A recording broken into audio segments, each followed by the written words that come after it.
लगभग, लेकिन इस मंच पर आने का पहली बार सौभाग्य मिला। मैं नहीं जानता, इतने बड़े बड़े लोग, हमारे राजेश जैन साहब, इतने बड़े बड़े लोग इस संस्था के सदस्य हैं और मुझे आज तक नहीं बुला पाए। इतनी आर्थिक स्थिति तो खराब रहो तक की नहीं होनी चाहिए कम से कम जी।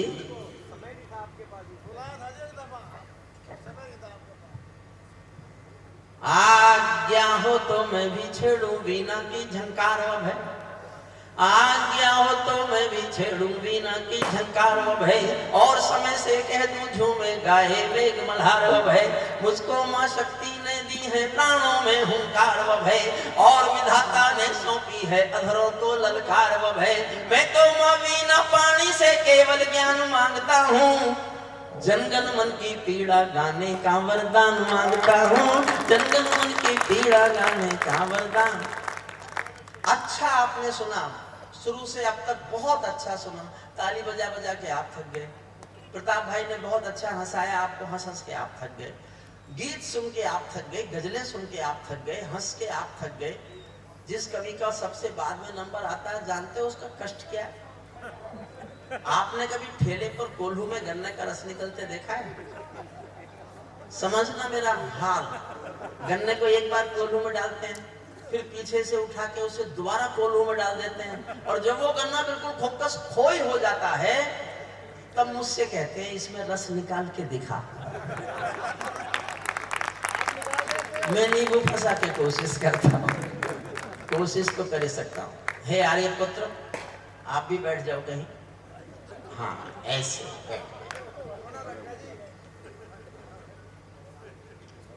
मैं भी गीत सुना सकता हूँ शबनम के अभिनंदन के।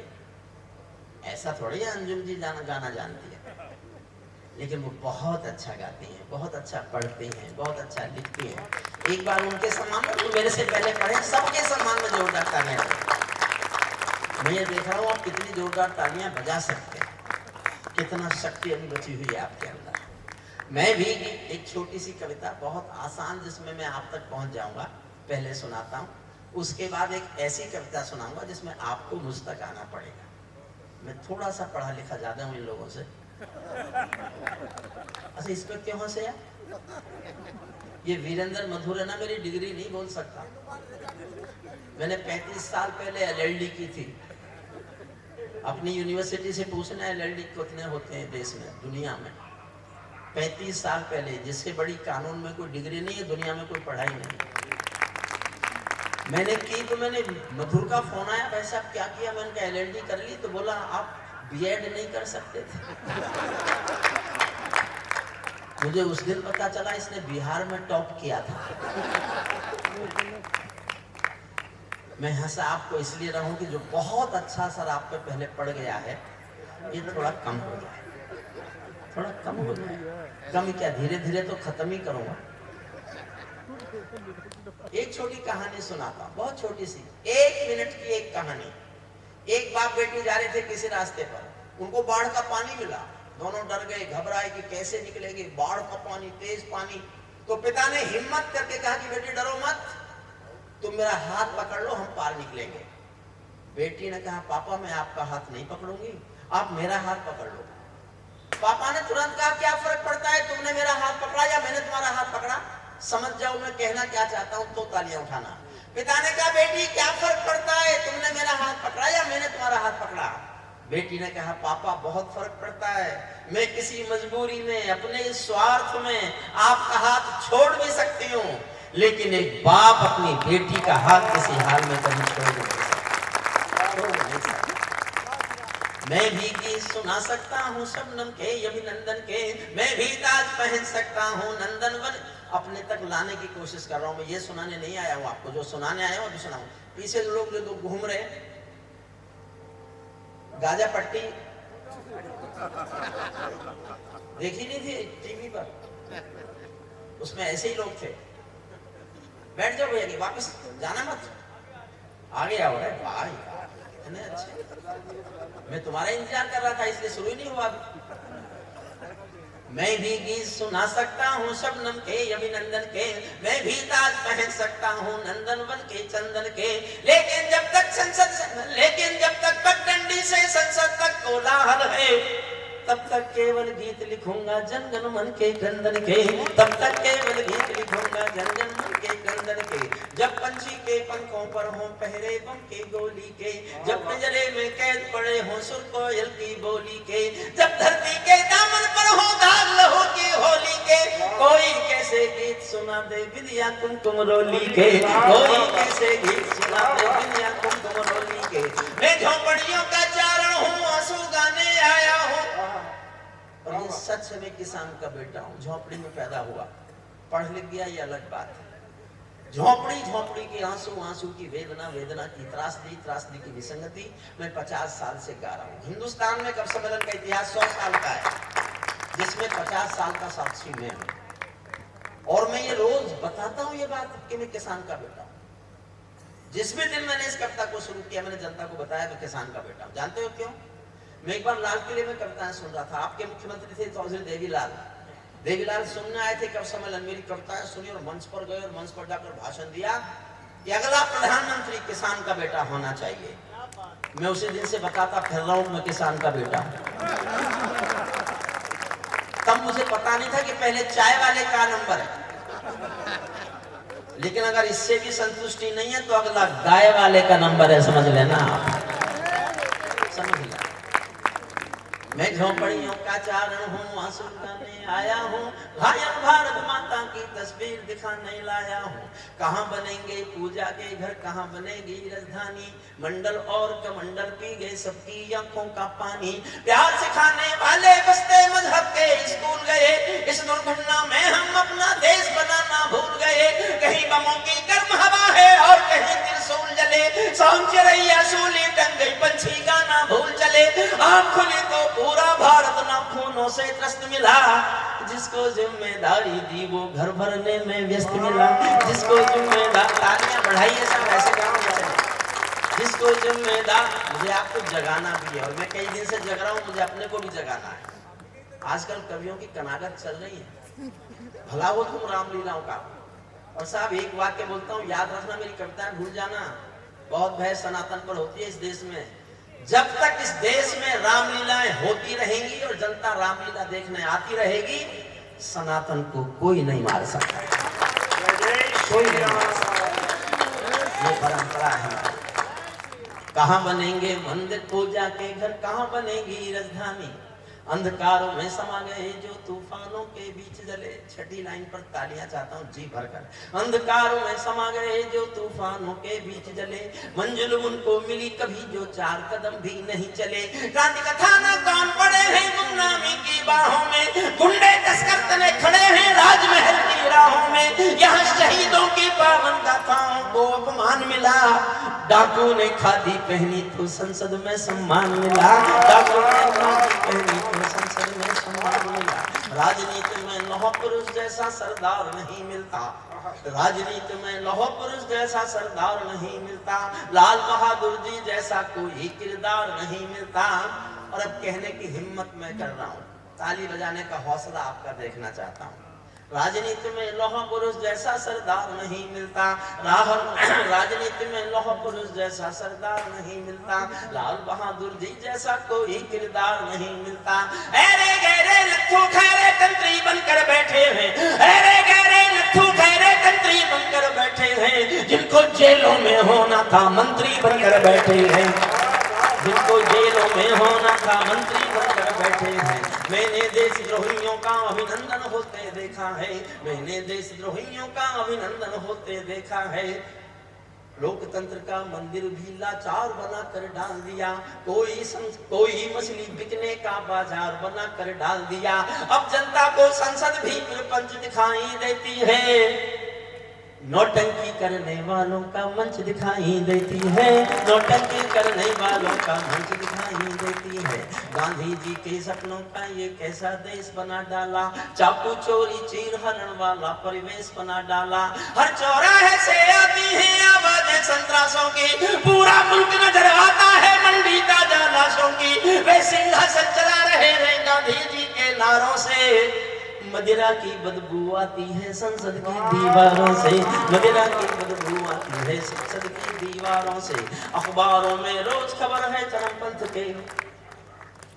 ये जो संचालक है इसने मुझे बुलाया है, ये माला पहना है, इसका कोई अर्थ नहीं है। तुझे ये शक है क्या कि मैं जनता के सामने अपने को अच्छा कभी सिद्ध नहीं कर पाऊंगा? काहे आ रहे हो माला पहनाने भाई? उनको पहनाते जो पढ़ नहीं पा रहे थे। मैं किसी के समर्थन पर टिका हुआ व्यक्ति नहीं हूं, कभी भी नहीं। आप संतुष्ट, मैं अभी आपको कविता नहीं सुना रहा, मैं आपको कविता सुनने के लिए तैयार कर रहा हूं। समझिए आप मुझे, सचमुच कविता सुनने के लिए तैयार कर रहा हूं। लोकतंत्र का मंदिर भी लाचार बना कर डाल। उत्तर प्रदेश में कानून बना, जो सरकारी संपत्ति को नुकसान पहुंचाएगा, दंगे में पहुंचाए, किसी तरह पहुंचाए, उसकी भरपाई उसी से होगी। और ये लागू है, वहां ऐसा होता है। मैं इस कानून को दिल्ली लाना चाहता हूं। 80% संसद नहीं चलती, करोड़ों का नुकसान होता है। संसद चलाने का पैसा हिंदुस्तान की जनता का है, नेताओं के बाप का नहीं है। जितना नुकसान संसद के बहिष्कार से होता है वो सारा सांसदों से वसूल किया जाना चाहिए। सांसदों से हमारे बाप का पैसा है जिससे संसद चलती है। लेकिन मजाक, जिस दिन, और आश्चर्य करेंगे आप, जिस दिन शोक सभा किसी कारण से, किसी की मौत से संसद स्थगित हो जाए, उस दिन का भी सांसद भत्ता लेते हैं। उस दिन का भी सांसद, सब पार्टियों, किसी एक पार्टी के लिए नहीं कहना। अखबारों में रोज खबर है, चल मेरे साथ जोश में आना, फिर मैं आपको एक वो कविता सुनाऊंगा जो सुनाने आया हूं। अखबारों में रोज खबर है चरमपंथ के हमलों की, आंगन की तुलसी दासी है नागफनी के गमलों की, हत्याओं के खननों की स्वर्णमयी आजादी है, रोज गोडसे की गोली के आगे कोई गांधी है, संसद के सीने पर खूनी दाग दिखाई देता है, पूरा भारत जलियांवाला बाग दिखाई देता है, पूरा भारत जलियांवाला बाग, पूरा भारत जलियांवाला बाग दिखाई देता है। जब कोयल की डोली गिद्धों के घर में आ जाती है। राजनीति सिखा रहा हूं, पढ़े लिखे आदमी के तरीके से सिखा रहा हूं, ये राजनीति समझना। जब कोयल की डोली गिद्धों के घर में आ जाती है तो बगला भक्तों की टोली हंसों को खा जाती है, तो बगला भक्तों की टोली हंसों को खा जाती है। जब जब भेजे चंदों का अभिनंदन होने लगता है, तब तब सांपों के बंधन में चंदन रोने लगता है, जब फूलों को तितली भी हत्यारे लगने लगती है। मेरी कविता की सबसे संवेदनशील पंक्ति पढ़ने जा रहा हूं, आप तक पहुंच जाए तो आपके आकाश पर तालियां उठना चाहिए कि भगवान राम के मंच पर आप अच्छी लाइन भी सुन सकते हैं। जब जब भीजे चंदों का अभिनंदन होने लगता है, तब तब सांपों के बंधन में चंदन रोने लगता है, जब फूलों को तितली भी हत्यारी लगने लगती है, तो माँ की अर्थी बेटों को भारी लगने लगती है, तो माँ की अर्थी बेटों को भारी लगने, तो माँ की अर्थी बेटों को भारी लगने लगती है। जब जुगनू के घर सूरज के घोड़े सोने लगते हैं, तो केवल चुल्लू भर पानी सागर होने लगते हैं। सिंहों को म्याऊं कह दे क्या ये ताकत बिल्ली में है, बिल्ली में क्या ताकत होती कायरता दिल्ली में है, बिल्ली में क्या ताकत होती कायरता दिल्ली में है। कहते हैं कि सच बोलो तो प्राण गंवाने पड़ते हैं, मैं भी सच्चाई गा कर शीश कटाने आया हूँ, घायल भारत माता की तस्वीर दिखाने लाया हूँ, घायल भारत माता। जो अच्छे सच्चे नेता हैं उन सबका अभिनंदन है। ऐसा नहीं कि सभी बुरे हैं, मैं उनकी तारीफ भी कर रहा हूँ। जानी, ये हमारा जानी है, इसके जलवे देखे, हंसी हंसी में जो गंभीर बात को कह जाता है। सचमुच मैंने जिस दिन इसकी पहली बार कहाँ सुनी थी, डीग में सुनी थी शायद होकर, मैं तब से चमत्कृत हूँ इस हास्य के कवि से, संवेदनाओं की पराकाष्ठा का एक ऐसा रूप जो अच्छे सच्चे नेता हैं उन सबका अभिनंदन है, उनको 100-100 बार नमन है, मन प्राणों से वंदन है। जो सच्चे मन से भारत माँ की सेवा कर सकते हैं, हम उनके कदमों में अपने प्राणों को धर सकते हैं। लेकिन जो कुर्सी के भूखे दौलत के दीवाने हैं, 7 समंदर पार की दौरी में जिनके तहखाने हैं, जिनकी प्यास महासागर है, भूख हिमालय पर्वत है, लालच पूरा नील गगन है, तो कौड़ी की इज्जत है, उनके कारण ही बनते हैं अपराधी भोले भाले। गुंडों को पैदा करते हैं नेता और पुलिस वाले, गुंडों को पैदा करते हैं नेता और। अंतिम छंद इस कविता का सुनाता हूँ। महाभारत में एक कथा आती है कि एक राजा शिशुपाल थे। वो जब देखो कृष्ण को गाली, जब देखो कृष्ण को गाली, जब देखो कृष्ण को गाली। लोग कृष्ण जी से पूछते थे कि भाई आप डरते हो क्या इससे, ये तुम्हें गाली देता है, तुम चुप रह जाते हो। तो कृष्ण बताते थे कि ये मेरी बुआ जी का बेटा है, भाई लगता है रिश्ते में।